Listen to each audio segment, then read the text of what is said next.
How's going, guys? So I think many of us already know that we will be getting a limited banner coming on the 14th of October, and hence, as per usual, here I'm making a Shiju pool video.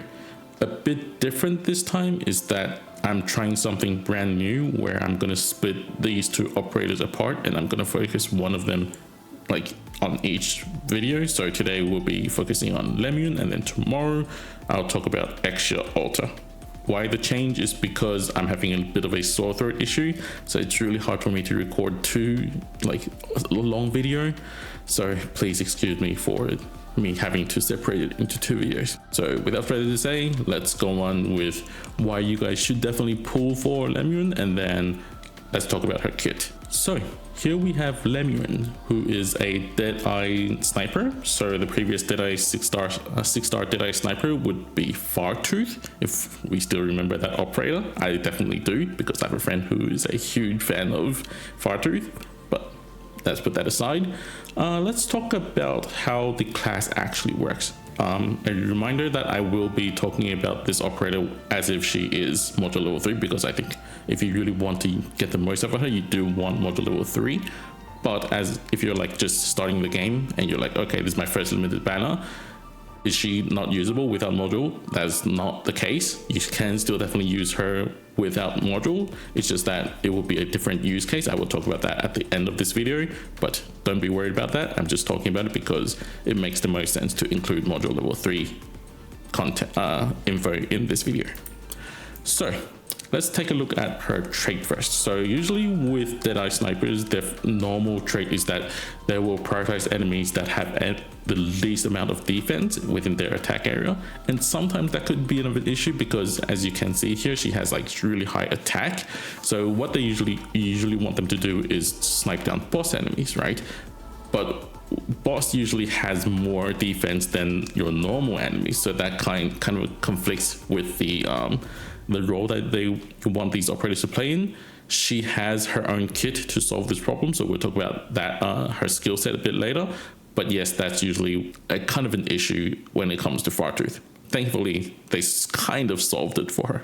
Her trait that she got from module is that whenever she attacks enemy and that attack doesn't defeat the enemy, she will gain 1 extra SP. So you can kind of think of giving her 2 SP on offense if she have an offensive skill, or give her extra offensive regen on a normal regen skill. Think of it that way. Her first talent is that whenever there is an elite or boss enemy that exists within a Laterana operator's attack range, and that is not the same as skill range. So skill range and attack range are actually two different things. So that's kind of the coding issue with the game. If enemies stay within the attack area for 8 seconds, they will become wanted. That goes down to 6 seconds, so minus 2 seconds required if she is potential 5. They will take 15% more damage when attacked by Laterana operators, and Lemuen can attack all enemies that have been wanted. So this skill is actually really strong, and that actually plays into all 3 of her skills. So definitely keep this one in mind. She basically can hit any enemy that has been wanted, and you can use different combinations of operators to make sure that you target elite or boss enemies.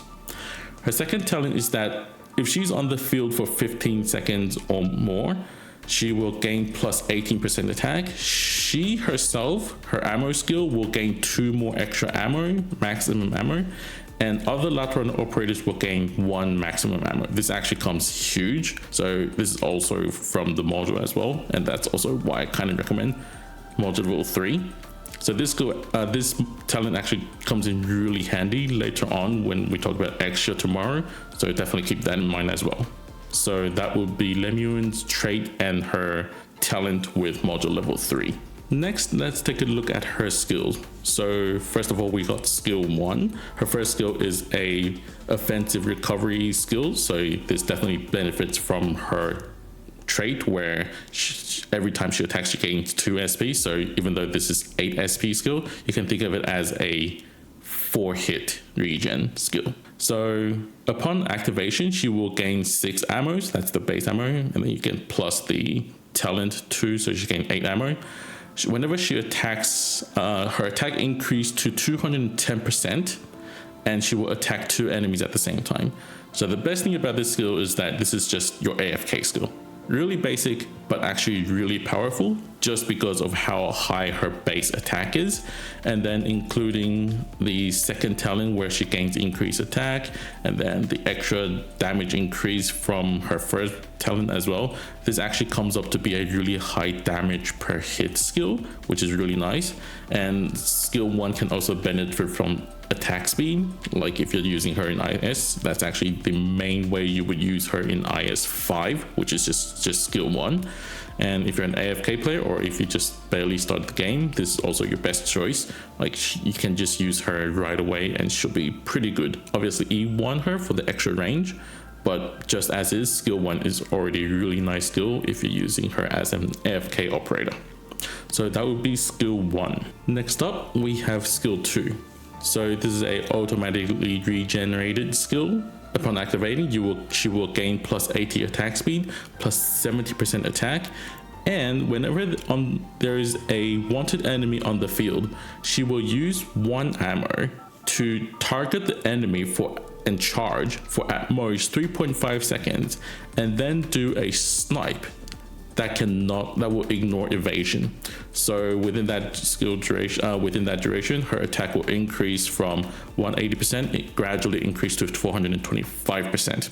Now, when she will release the attack depends on the enemy's remaining HP, the enemy's defense, and her attack. So what happens is there will be a simple calculation done. If her attack minus the enemy's defense can clear out the enemy's remaining HP, she will release the attack. And the moment that she can kill, she will release the damage immediately, or else it will be a 3.5 second charge. Now, after each shot, there is a 1.2 second cooldown time, if you may, before the next charge is getting loaded. So it's actually 4.7 seconds per hit. And this damage doesn't include stats like damage reduction. So if the boss has like 50% damage reduction, which you actually do see quite a lot, it will actually not keep that in mind, and she will just keep doing damage. And that can cause issue from time to time, but that's not really that big of a concern because her base attack is still really high, and it usually only happens when the enemy is really low on HP. The best thing about this skill definitely is the high amount of total damage. So you can basically think of this skill as Typhon's skill 3, where she basically locks onto an enemy or boss. Usually you want her to be dealing with bosses, and then no matter where the boss goes, she will just be locked onto that boss and just keep sniping it. And this is actually a really strong skill even as a beginner, so you can use her to snipe down bosses that will love to run around for some reason, that loves to go downstairs, stairways, and then coming up, back up, like traveling around. This skill is actually perfect for those bosses if you're just starting the game, and even late game because of ignoring evasion and then the high total damage and high damage per hit. So that allows her to ignore a lot of enemies that have really high defense as well. That makes this skill a really good boss killer, with one reminder that you gotta know where the boss comes from. So it's usually not the best skill to use if you're just going into a stage first run, but if you get familiar with the stage after the first run, you're like, okay, this is where the boss is coming. I can use another Lateran operator to make the boss wanted, and then use Lemuen to snipe the boss down and things like that. So it does take a bit of a strategy. You do need to think about how you want to utilize her, and it does get used to. But once you know how to use this skill is very powerful as a boss killer. Now, this skill has another trait where it is not affected by attack speed at all. So the charging and the cooldown, quote unquote, time, it's not affected by attack speed at all. So that's a good and a bad sign. So the good thing is if you're in CC where you have decreased attack speed, this skill will not be affected. The bad thing about that is that if you're in IS situations, you will not be able to benefit from attack speed bonuses like in IS 5, where a lot of people just gain attack speed really easily. She won't be able to benefit from that, so you'll have to go back to skill 1 when it comes to as an example, like IS-5, where everyone has a lot of attack speed. Now, if there is no enemies that is wanted, she will just keep the plus 80 attack speed and plus 70% attack and just hold that and just not use any ammo. So you can kind of treat that as Lemuen skill 3 kind of a situation and use her kind of like a AFK skill, but I would say if you really want to do AFK, just go skill 1. So that would be skill 2 for you. At last, we have skill 3. Upon activating skill 3, she will immediately start attacking, and every 0.5 seconds, she will consume 1 ammo. So her base skill actually comes with 5 ammo, goes up to 7 with talent, and lock onto enemies individual, like one after another. So how this works is that, let's say if there is 3 enemies within her attack area or that has been marked as wanted. So yes, this skill does lock onto enemies that is wanted, but does not prioritize enemies that is wanted. You have to keep that in mind. What will happen is she will mark onto the first enemy, second, and then third, and all 3 enemies have been marked. So she will ignore that they've been marked and then go back to the first one, second one, third one, and then first one. So it's like a cycle between the enemies that are within her attack area. And then once the skill ends, she will immediately cause explosion upon where the enemy has been marked. If the enemy died before the skill ends, and then the mark will be left where the enemy died. Now, the explosion will cost up to 300% of her attack as physical damage, which is also true AoE, and the inner diameter, so the center of the explosion, will cause 450% of her attack as physical damage. Now, how the explosion works is that there is a mark, which is, you can basically say it's a point. So within that center, you can draw out a 0.4 tile square, and then the explosion center will be randomized within that 0.4 tile square. That's the center of the explosion. And then the inner radius, so the 450% attack damage radius, is only 0.8 tiles, and the big explosion, which is 300%, that is a radius of 1.5 tiles. So the interesting thing about this skill is that if you look at this damage being spread out, it's actually not that good. But if you do somehow make sure that all the enemies marked, or there is only 1 enemy marked, and all the marks are focused on 1 point, and you can hit the same point over and over again, you're looking at extremely high burst damage. How high of a burst damage? So I think many of us will remember Degenbrecher. So you're basically looking at almost double Degenbrecher's skill 3 damage. Now, obviously there is a lot of ifs, buts. So first you have to assume that all 7 markings are on the same spot, so you can hit all the enemies at the same time, or assuming you're only hitting 1 enemy.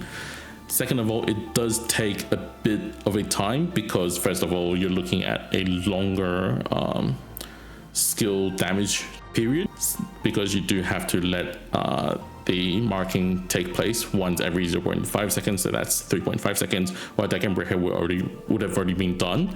Second of all, Degenbrecher does have one benefit where she also blocks enemies, and then she's also invincible during that time, while Lemuen is actually pretty vulnerable when she's just marking enemies. So obviously there is still strength and weaknesses within each operator. It's just that if you look at the raw damage, Lemuen is definitely way above. Now, different situations where if you want to deal damage to a bunch of enemies at the same time, what you will have to do with Lemuen is that you have to use operators like you, skill 2, to teleport enemies onto her or something like that, to gather enemies together to make sure that her skill 3 can bombard them all at the same time. So there is also a bit of a technique when it comes to working with her, while Degenbrecher is just really brain dead. It's just skill activate, click, skill activate, and it's just pretty simple. So yes, Lemuen skill 2 and skill 3 both require some workaround, but once you know how to use them, they will be really powerful. So that would be it for skill 3.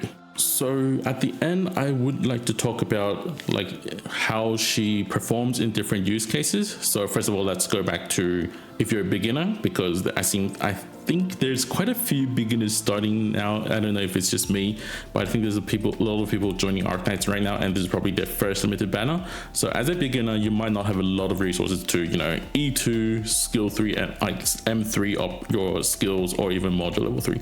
So usually what will happen is she will actually do really well in early stages. Like I said, skill 1 for AFK. So she's actually a really good AFK operator, since she also hit air units. She has really high damage per hit, and also she's a rare physical damage operator for AFK that can also hit air units. So just that, she's actually really good. And the fact that she actually counters a lot of bosses that loves running around makes like life a lot more easier for a lot of beginners, because you'll have to do less planning when it comes to like preventing, or like in which positions you got to deal with the boss. You can just mark on and then just let Lemuen do the job. So that's really nice.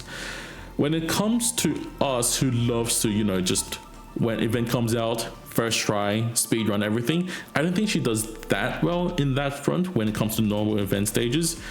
You probably do just fine with like Wizardel or just your traditional operators like Lenar and whatnot, because those usually I don't really like to say it this way, but they're more brain dead.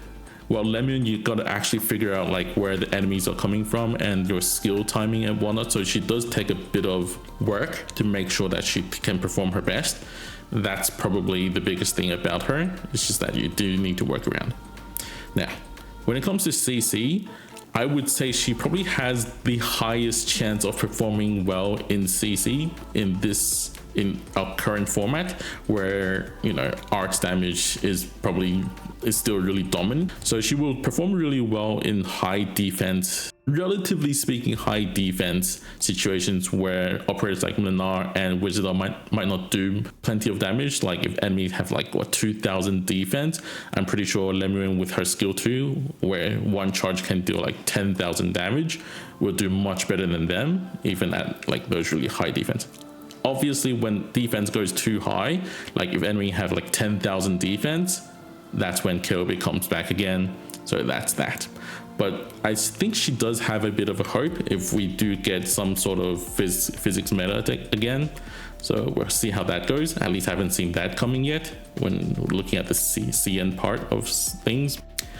IS, like I explained in previous skill explanations, she doesn't do that well in IS5. Yes, you can use her as skill 1, just put her down and then just let her take advantage of the attack speed. And also we're getting the new IS module for Arkedo, and that works pretty well with Lemuen, but you don't really expect Lemuen to be doing the most amount of damage, because there's a lot of a huge pack of enemies coming together, and her skill 1, even though she can take advantage of the attack speed, it only still hits 2. So she's more like an addition to your sniper squad instead of the main operator. So you'll still be grabbing Arkedo first, you'll be grabbing your Grosmontis, and then Lemuen maybe. So she's not your first priority when it comes to IS. She does perform a bit better in IS4 though, if you're still playing IS4, which, don't get me wrong, no fault in that. I think IS4 is actually a lot more fun because it's more balanced in my opinion. But so if you're still playing IS4, I think she's a great addition. So she does really well against several endings. She solves quite a few stages, difficult stages as well, but obviously definitely she does solve endings better. She's actually really strong against Sentinel as well. So if you're struggling with Sentinel, she's a great choice. With RA, she doesn't perform really that well. You're probably better off with just going with other operators because of her mostly single target damage nature and slow attack speed. She doesn't really perform that well in RA. And in SSS, I think she does quite well as an AFK operator. So you just use her skill 1, give her some attack speed, give her 2 SP region. She'll destroy enemies pretty easily with her skill 1 just being AFK. So I would definitely recommend, if you want to do SSS with AFK strategy, Lemuen is also a great pool. Alrighty, so that would be about it for this video. As you can tell, my throat is pretty much already dead, so I hope I gave you guys enough information with the time that I had. And that would basically be it for this video. Come back tomorrow for Axia's video, and hopefully I will get good pulls because I'm recommending both of them to be pulled. So hopefully they'll give me good luck this time. And if you don't need to watch the Axia video, good luck with your pulls. I'll see you guys then. Bye.